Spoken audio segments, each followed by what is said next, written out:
Another temporary win for President Trump's efforts to slash the federal workforce. I'm Jared Hill with the judge's ruling and why a health educator is raising questions about her firing. Also today in the Morning Edition, a plan to wipe away student debt for those who come home to work, how Alaska lawmakers are hoping to bring back teachers and state workers. And later, a new soap opera ready to break barriers beyond the gates. It brings a groundbreaking cast and all the drama that fans love.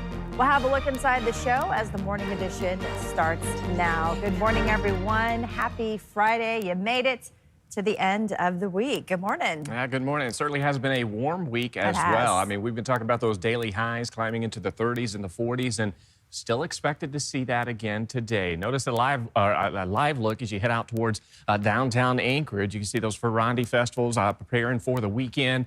We are expected to see, for the most part, mostly cloudy to overcast skies as we welcome in your Friday, Saturday, and Sunday. We will see some peaks of sunshine here and there, but the overall weather pattern continues to favor a bit more cloud coverage and rain staying with us. We're currently at 29 degrees in Anchorage.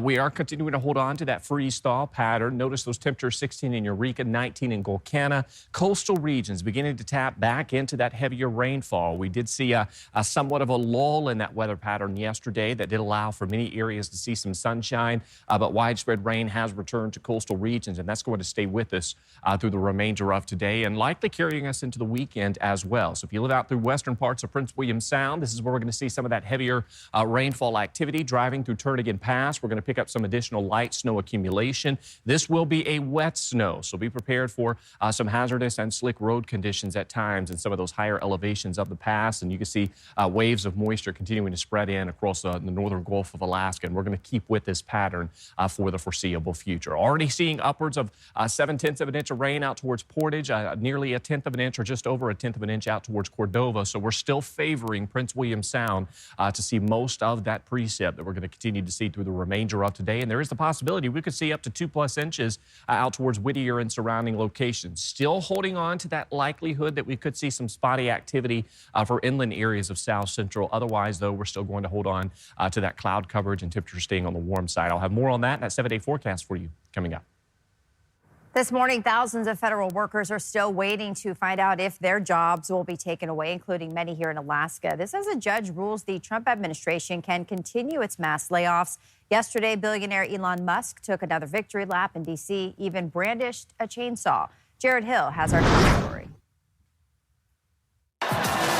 This is the chainsaw for bureaucracy. Elon Musk whipped out a chainsaw at a conservative conference Thursday as a federal judge said his and President Donald Trump's efforts to hack through the federal workforce can proceed.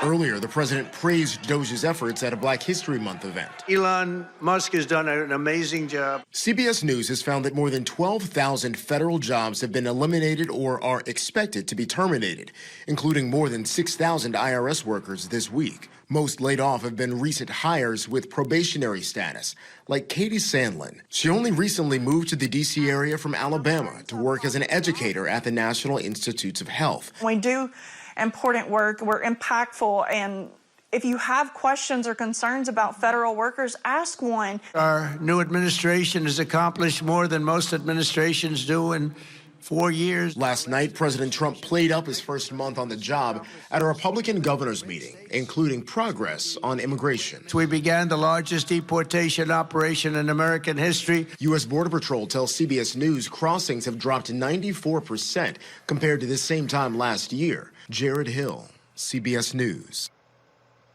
The new Secretary of Defense, Pete Hegseth, ordered the military to prepare for major budget cuts. The end of this week, it could come with the potential for more pink slips for tens of thousands of federal employees. Now, the target of the latest round of cuts, the Department of Defense. Sources telling NBC News as many as 55,000 probationary employees, all civilians, could lose their jobs, and the firings could begin later today. Well, early this morning, the Senate adopted their budget resolution after a marathon overnight vote-a-rama. Senators voted 52-48 along party lines on the resolution, which is intended to serve as a blueprint to deliver the first part of President Trump's agenda. The budget resolution directs committees to allocate $342 billion in funding for the border, energy, and military over the next 4 years. The First Amendment came from Alaska's GOP Senator Dan Sullivan. It was an effort to show GOP support for Medicare and Medicaid. Democrats argued the amendment would not actually protect people on Medicare and Medicaid. Well, back here at home, could the DOGE federal funding freeze of $750 million in Alaska energy projects lead to statewide blackouts? That was a question Congressman Begich answered during his first legislative address. I appreciate that comment. I'm aware of those projects and programs. There are a number of them that we've already started having conversations on, especially as it relates to rail belt grid resiliency. We need you to go to bat to get these funds going into development. Failure to do so significantly increases the likelihood of blackouts in the rail belt. Well, after that played out, Alaska's News Source Investigates asked Anchorage Democrat Zach Fields what he meant about blackouts as he took issue with what he called economically destructive decisions. Meantime, House Minority Leader Mia Costello told us that she does not see Alaska being adversely impacted by the DOGE decisions and does not share the blackout concerns. Now, it's my expectation that when it comes to these energy projects that we will be, that we will be moving forward with them. And I haven't heard of any expectation that we won't. Blackouts are not inevitable at all. If we upgrade our transmission infrastructure and deploy alternative sources of energy, including utility scale renewable projects, it significantly diversifies our energy supply and improves energy security. And that's what we need to do. And that's why we can't have the Trump administration freezing grants or refusing to issue permits for utility scale projects that diversify our generation. And we'll link you to Representative Begich's full speech on alaskasnewssource.com. And in the interior, plans to expand electric vehicle infrastructure have been put on hold as executive orders signed by President Trump have frozen funding meant for those projects. In Fairbanks, the only public charging station for electric vehicles is located at Golden Valley Electric Association. In an effort to expand charging availability, the Fairbanks Surface Transportation or Fast Planning Organization developed a project that would create charging stations all throughout the borough. With the funding freeze, leaders at Fast Planning say moving forward with the plan is a risk-based decision. The initial concern is with $500,000 for the design phase, that we don't have clarity right now from our federal partners on whether or not we would get reimbursed. The statements that we received is that they cannot advise us at this time, but the funding source is eligible for installation of charging stations. Fox says if they cannot be reimbursed for the project, the money could go towards other projects involving natural gas. And speaking at a Saudi investment conference in Miami, President Trump provided an update to a major natural gas pipeline project here in Alaska. We're working on an Alaska pipeline already, which is the closest point to Asia. And as you know, the Anwar, which we've started, it's probably the largest deposit maybe anywhere in the world, just by itself. It's, they say, of similar size to Saudi Arabia, so we hope that's correct. But all of this is only happening because of the world-changing results of the 2024 election. Governor Dunleavy also expressed support for the pipeline. According to oil and gas analyst Larry Persily, the idea has been floated since the discovery of oil at Prudhoe Bay. However, the cost and time that it would take to complete the project has resulted in the delay. J.B. Matha, the suspect of Tuesday's fatal hit and run that left a pedestrian dead in Spenard, appeared in court Thursday. He was read his charges, which include second-degree murder, felony DUI, felony refusal, and leaving the scene of an accident, in addition to weapon and drug charges. In count one, you're charged with murder in the second degree. That's an unclassified felony. The penalty range for that is 15 to 99 years. And the fine is $500,000. Police say Matha appeared to be impaired and driving fast when his pickup truck hit and killed the man. After fleeing the scene, police found the truck about 2 miles away on 14th Avenue. Police then chased down Matha and say he was found with drug paraphernalia and a gun. A hearing is set in Juneau for a bill proposing student debt relief for Alaskans who return home to teach or work for the state. House Bill 28 is about helping to solve our out-migration problem, encouraging skilled workers, former Alaskans, to come back home. That's what I've nicknamed House Bill 28, is come back home. The bill's sponsor, Juneau Democrat Andy Story, says her hope is to put a law in place setting up a pilot student loan repayment program. It would offer those returning to Alaska as teachers and state workers $8,000 a year for up to 3 years. Story, who's the House Education co-chair, says state money from the Higher Education Investment Fund would pay for this. So far, leaders from the University of Alaska support the idea, but caution that it would need permanent funding to be successful. The bill's first hearing is scheduled for Monday. Coming up on the Morning Edition, a track meet with a mission honoring a young life lost too soon, how friends are turning heartbreak into hope, and who this event will help.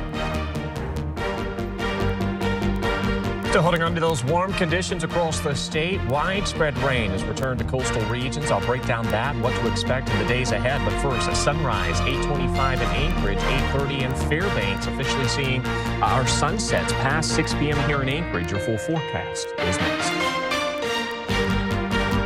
Good morning, back on your Friday, 14 minutes past the hour. Are you ready to rendezvous? Because Alaska's premier winter carnival fun is just getting started here in Anchorage. Of course, you'll see lots of old favorites here, rides that, we've known and loved over the years. And of course, let's not forget the food and the games. There's also a new children's ride making its debut, and something that Ferrandi veterans may not be used to seeing in February. What's new this year is sun. We have one more kid ride. That's the Hampton. That's the dune buggy ride. So you can come and bring your whole family and you can ride our new kid ride. And just a reminder, we are going to have all kinds of Rondi coverage today, including a whole hour that will start at 4 on KYES Channel 5 and also at 6:30 on Channel 2. We are expected to continue to hold on to some cloudy conditions across South Central today. Not seeing that sunshine that we did see yesterday. 29 currently in Anchorage, 12 in Northway, out towards Togue, 8 degrees in Fairbanks. You can see those cold conditions still persisting as you head north of the Brooks Range. But we are introducing some light snow in the forecast for parts of the slope. The overall forecast pattern continues to remain warm for most of the state. There's our area of low pressure that's just south of Kodiak. That's continuing to advect that moisture into coastal regions of South Central, and we've also got that heavy rain that continues to impact areas out towards the Panhandle. Meanwhile, across the western Aleutians, that area of low pressure continues to pull off towards the southwest, and that is keeping some light snow in the forecast for areas west of Adak, where we continue to allow for some of that colder air to filter in on the backside of that low. Notice that northeasterly flow that's pulling in on the backside of that low. That's driving those temperatures on the colder side out towards the western Aleutians, which is why we have that potential for seeing some snow in the forecast. Elsewhere across the state, when it comes to our winds, notice anywhere from about 20 to nearly 50 miles per hour. Not expecting to see any significant winds across the state, but areas out towards Gamble, St. Lawrence, through the Bering Strait, and out towards the Chukchi Sea will continue to hold on to some of those stronger winds through the remainder of your Friday. We'll make it back into the mid to upper 30s today across South Central. We are expected to continue to hold on to these temperatures daily, warming into the 30s and the 40s. Like we've been seeing all week long, coastal range stays with us. Inland areas, if we see some of that moisture building in over the mountains, we could see some light wintry mix chances. Otherwise, though, we're just going to continue to hold on to those cloudy conditions and expected to stay fairly dry. Widespread rain continuing to impact areas out towards southeast, although the heaviest rain the next couple of days really taking hold through the southern panhandle before shifting to the north. But we're going to continue to keep this wet weather pattern with us, and that's also going to keep temperatures on the warmer side. Looking at the precipitation chances across South Central, rain remains for the coast. Inland areas, we could see some wintry mix watching Sunday night into Monday, as we could see the potential for some of that light snow, if not some wintry mix, to return to South Central. So we'll be watching for that, as February for Anchorage has been fairly dry. We'll still see up to an inch of rain out towards southeast, more so near Ketchikan. The rest of southeast will largely see anywhere from a quarter to about half an inch of rainfall. So we'll be watching for that throughout the day as well. So coastal rain staying with us across the Kenai, Kodiak, a lot less rainfall for you, less than a quarter of an inch. And we're going to continue to see this heaviest rain through Prince William Sound, particularly for Whittier and Portage, where we could see anywhere from about 2 to 3 inches of rainfall as we welcome in the coming days. So temperatures staying on the warm side, 44 in Cordova, 30 degrees in Golcana. Still seeing that freeze-thaw pattern, though. Notice those overnight lows dropping down into the upper 20s and lower 30s for a large portion of South Central. That 7-day forecast showing temperatures staying mid to upper 30s. There's that chance we could see some light snow, if not wintry mix Sunday into Monday. Overnight lows mid to upper 20s. So we'll continue to hold on to some of those slick road conditions across South Central. But for the foreseeable future, we'll likely see daily highs staying anywhere from about 35 degrees to the lower 40s. Yeah, it's certainly a warm-up, if you will. All right, thanks, Aaron. Well, community is lacing up their running shoes to honor a life taken too soon. Friends of Jayla Blackshear are turning their grief into action, hosting a track meet to keep her memory alive. Georgina Fernandez has the story. It was one of those unbreakable bonds. And we just clicked right away. Just two best friends, laughing and smiling.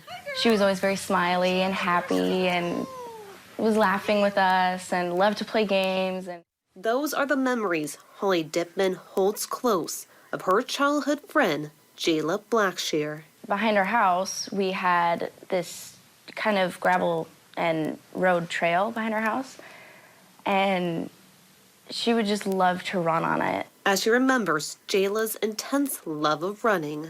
And she would just destroy all of them. I mean, she beat everyone and just left them a mile behind. Was running track in high school a dream of hers? Oh, yeah, for sure. A dream cut short after police say 14-year-old Jayla and her mom, Rachel Blackshear, were killed by her father in 2022. She didn't have a chance to compete, so I thought it'd be cool to put together a track meet in her honor, and all the profits are going to a wake. On Saturday, after partnering with leaders from the Dome Anchorage, the sisters will be able to make that happen. Money from the meet going to help those impacted by domestic violence. Also, an important goal to the sisters, awareness. If you just looked at Jayla or Rachel out in public, you wouldn't ever have guessed that they would be struggling with that. So it's important for not only us, not only for our family to constantly be thinking of it, but for others to be thinking of it. Thinking of Jayla as they run Saturday in her honor. So we just kind of keep her in our hearts and carry her with us forward. Georgina Fernandez, Alaska's news source. And if you are a victim of domestic violence in Alaska, here's some important steps to take. Call 911 if you are in immediate danger, then get help. Call the Alaska Network on Domestic Violence and Sexual Assault. That's 907-586-3650. They can provide you with statewide resources and legal assistance. And remember, help is available and you're not alone. Thanks for listening to our podcast. Click subscribe so you can get the latest podcasts from Alaska's News Source automatically and stay up to date with breaking news and in-depth reporting available for free 24/7 with the Alaska's News Source app.